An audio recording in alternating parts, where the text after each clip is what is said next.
Imagine करें कि अगर हिटलर वर्ल्ड वॉर 2 जीत जाता तो क्या होता, हमारी दुनिया आज कितनी डिफरेंट होती और हम सबकी डेली लाइफ कैसी होती। सुनने में तो ये कोई फर्जी कहानी लगती है, लेकिन ऐसा असल में हो भी सकता था। 1940s के शुरू में पूरी दुनिया वर्ल्ड वॉर 2 की लपेट में थी। नाजी जर्मनी ने पोलैंड और फ्रांस पर कब्जा कर लिया था और वो लगातार ब्रिटेन पर बम बरसा रहा था। हिटलर की आर्मी सोवियत यूनियन के अंदर तक पहुंच चुकी थी और इसी टाइम पर जर्मनी का साथी जापान एशिया और पैसिफिक के कुछ हिस्सों पर कब्जा कर चुका था। पूरी दुनिया एक टर्निंग पॉइंट पर थी, लाखों लोग मर रहे थे और ये लड़ाई यूरोप, एशिया और अफ्रीका तक फैल चुकी थी। 1941 तक जर्मनी यूरोप के ज्यादातर हिस्से पर कब्जा कर चुका था, जबकि जापान ने पर्ल हार्बर पर अटैक किया था और इटली नॉर्थ अफ्रीका में लड़ रहा था। एलाइज जिनमें अमेरिका, यूके और सोवियत यूनियन शामिल थे, बहुत सख्त प्रेशर में थे। ऐसा लग रहा था कि सारी दुनिया एक ना खत्म होने वाले अंधेरे में जा रही है, लेकिन फिर चीजें अचानक बदलना शुरू हो गई। 1942 में सोवियत यूनियन ने बैटल ऑफ स्टालिनग्राड में एक खूनी लड़ाई के बाद जर्मन फोर्सेस को पीछे धकेल दिया। उधर नॉर्थ अफ्रीका में एलाइज ने मिलकर जर्मन और इटालियन फोर्सेस को आगे बढ़ने से रोक दिया और पैसिफिक ओशन में अमेरिका ने जापान को मिडवे जैसी बैटल में जबरदस्त शिकस्त देकर उसकी नेवी तबाह कर दी।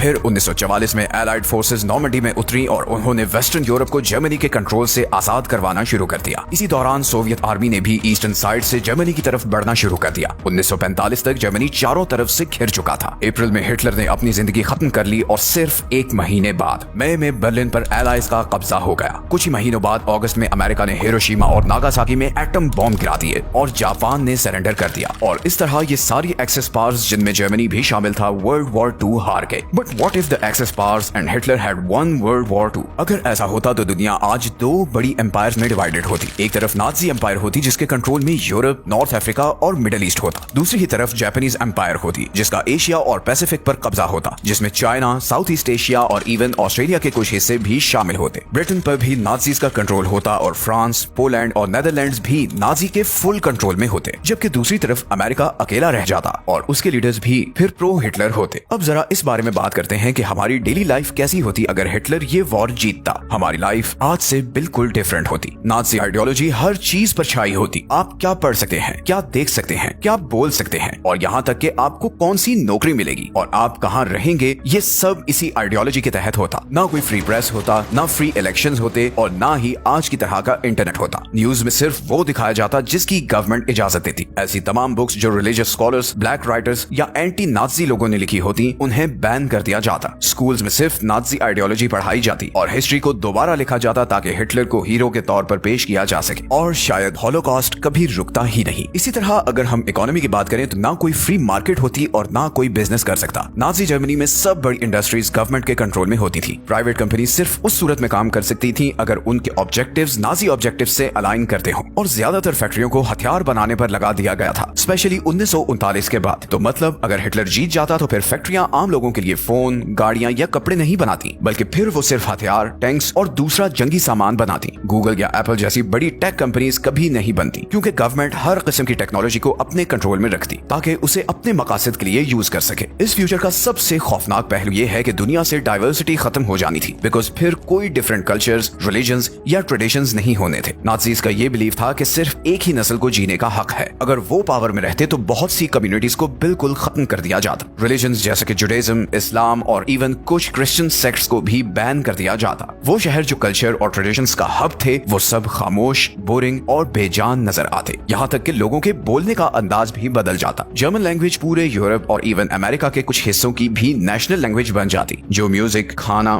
फैशन या आर्ट नाजी आइडियोलॉजी के खिलाफ होता उसे बैन कर दिया जाता। साइंस शायद तरक्की तो करती लेकिन बगैर किसी एथिक्स के। नाजी इंसानों पर खतरनाक एक्सपेरिमेंट्स के लिए मशहूर थे। अगर वो पावर में रहते तो ये सफाक एक्सपेरिमेंट्स बहुत आम होते। मेडिकल रिसर्च इसलिए नहीं होनी थी कि वो लोगों की मदद करे या बीमारियों का इलाज करे, बल्कि फिर उस रिसर्च को पॉपुलेशन कंट्रोल करने या फिर एक परफेक्ट इंसान बनाने के लिए यूज किया जाता। और ये सिर्फ कोई ख्याली बात नहीं है, नाजीज ने हकीकत में ऐसा किया भी था। उन्होंने एक एक्सपेरिमेंट एक्शन T4 में हजारों लोगों को न सिर्फ इनफर्टाइल बनाया बल्कि कत्ल भी किया। इन नाजीज ने अपने कंसंट्रेशन कैंप्स में इंसानों पर कुछ होलनाक मेडिकल एक्सपेरिमेंट्स किए, जैसे आंखों के कलर को बदलना, दर्द बर्दाश्त करने की सलाहियत को बढ़ाना और जुड़वा बच्चों पर जबरदस्ती एक्सपेरिमेंट्स करना। अगर हिटलर जीत जाता तो इस तरह के एक्सपेरिमेंट साइंस का मामूल बन जाते। नाजीज के नजदीक स्पेस या एनवायरनमेंट की इतनी अहमियत नहीं होती, एक्सेप्ट कि ये चीजें किसी तरह उनकी जंग जीतने में मदद करें। इसकी सबसे बड़ी एग्जांपल है कि उन्होंने एक V2 रॉकेट बनाया था, दुनिया का सबसे पहला मिसाइल जो स्पेस एक्सप्लोर करने के लिए नहीं था बल्कि उसका मकसद लंदन को तबाह करना था। और इसको बनाने वाला वर्नर वॉन ब्रॉन नाम का एक बंदा था, जिसने फिर बाद में अमेरिका के लिए स्पेस रॉकेट्स बनाए। नाज़ी हुकूमत के नीचे लोग हमेशा खौफ में जीते। गवर्नमेंट आपकी हर चीज पर नजर रखती, पड़ोसी एक दूसरे की जासूसी करते, और कोई गलत बात आपके मुंह से निकल जाती तो आप जेल जा सकते थे। और अगेन ये कोई अजम्पशन नहीं है। हिटलर ने गुस्टापो नाम की एक खुफिया पुलिस बनाई हुई थी जो ऐसे लोगों को ढूंढकर अरेस्ट करती थी जिन पर उन्हें शक होता था कि ये हिटलर के खिलाफ हैं। जर्मन लोगों को इनकरेज किया जाता था कि वो अपने दोस्तों, को-वर्कर्स और इवन फैमिली मेंबर्स को रिपोर्ट करें। बल्कि कुछ ऐसे केसेस भी थे जहां पर बच्चों ने अपने पेरेंट्स को नाज़ीज़ के खिलाफ बोलने पर रिपोर्ट किया। पब्लिक पनिशमेंट्स दी जाती थी ताकि लोगों को डरा कर काबू में रखा जाए। हर किसी को अपनी वफादारी शो ऑफ करनी पड़ती थी, चाहे वो दिल से लॉयल ना भी हो। आप सोच रहे होंगे कि क्या